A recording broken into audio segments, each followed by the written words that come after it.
A new budget beast has arrived, which is probably the most premium smartphone I've used in this price range. I bring you the Xiaomi Mi Note 10 Lite. Starting off with the unboxing, the phone comes in great packaging. First thing I notice on the box is how they want you to know that this phone comes with Google Apps. I mean, that is surely a dirty blow to Huawei. We know, Xiaomi, you're not the one who's banned. Anyways, opening up the box, you get some paperwork along with a case, a USB-C cable for charging, and a big charging brick with 30 watts of speeds. Alright, the star of the show, the Mi Note 10 Lite in the Nebula purple color. What is different about this phone? First up, the cost of this phone is almost $350. It is cheaper than iPhone SE and it is rivaling the price of the Galaxy A lineup. There are some things that I'm seeing on this phone that you won't really find on other phones at this price. Starting off with what really surprised me is how premium this phone feels and also how thick and juicy it is. All thanks to a massive 5270 mAh battery. Damn, they really went all in. Now instead of plastic like on other mid-range phones, this phone is rocking a Gorilla Glass 5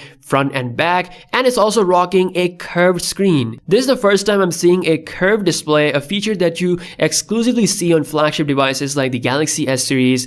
I absolutely love this move from Xiaomi. It's a 6.4-inch AMOLED display, HDR10, Full HD+. Colors look amazing, HDR content just pops. I wish it had 90Hz refresh rate. It would have been perfect, but I'm fine with it because the display quality is pretty good. I prefer a 60Hz great AMOLED display over a 90Hz or 120Hz IPS display any day of the week. Also, the under-screen fingerprint is pretty damn quick. Something that we don't really see on smartphone these days, which is a headphone jack and an IR blaster, both of which are present on this phone, so I know some of you out there will be happy to see this. Now, a pretty big highlight of this phone is that quad camera setup on the back with dual LED flash. So you're looking at probably the most versatile camera system out there. We have a 64 megapixel wide sensor, 8 megapixel ultra wide, 5 megapixel depth sensor, and a 2 megapixel macro lens. Now, the macro lens has been the subject of memes these days, but I actually put this to the test and well, I'm kinda surprised. As long as you have great lighting, you can take some pretty good photos. It really lets you get up close to the subject. Now the 64 megapixel lens captures great detail. I'm very satisfied with Xiaomi cameras overall.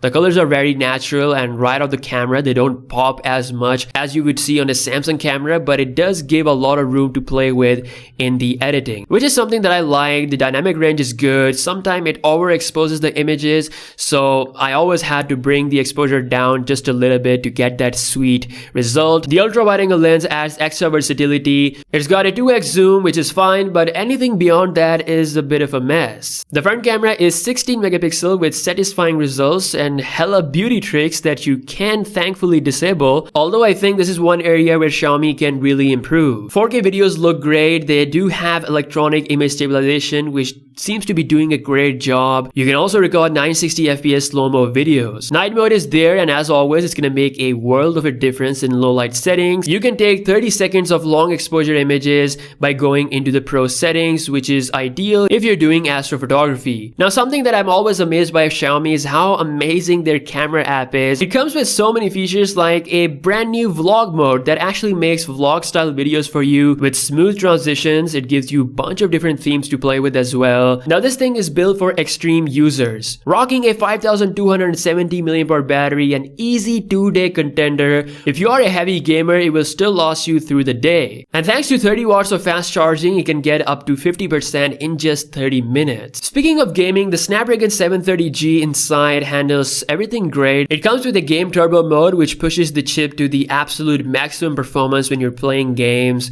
Titles like PUBG run on high settings around 50 frames per second without any issue. It is an 8nm chip, so it's also going to be power efficient and there's absolutely no heating issues. The phone overall feels fast, but I always see some hiccups when I'm scrolling through the Google cards or if I'm quickly scrolling through the widgets when they're loading, but other than that, it's very snappy. Now it is rocking the MIUI 11 based on Android 10. Now MIUI isn't my favorite skin, but I still kinda like it enough to not put a third-party launcher on it. Now there are some features which I appreciate, like the ability to set custom shortcuts. You can set actions to volume rocker or your power key. I like the ability to double press the power key and launch the camera. I also like the always on mode customization. You have tons of things to play with. Double tap to turn on the screen, ability to switch between multiple applications really quickly. I also like the fact that in the app drawer you have the app search bar at the bottom, which really helps in quick reach of the thumb. All in all, I have to say this is a beast of a phone at this price, especially the curved display and the glass on the back. It really gives this phone a premium touch over the competition. If you're a heavy user or a heavy gamer and you're looking for a phone at a budget that can handle all that abuse, then this might be the phone for you. This might just be my favorite budget 2020 phone, but let me know what you think about this in the comment section below. And as always, I'll see you in the next one.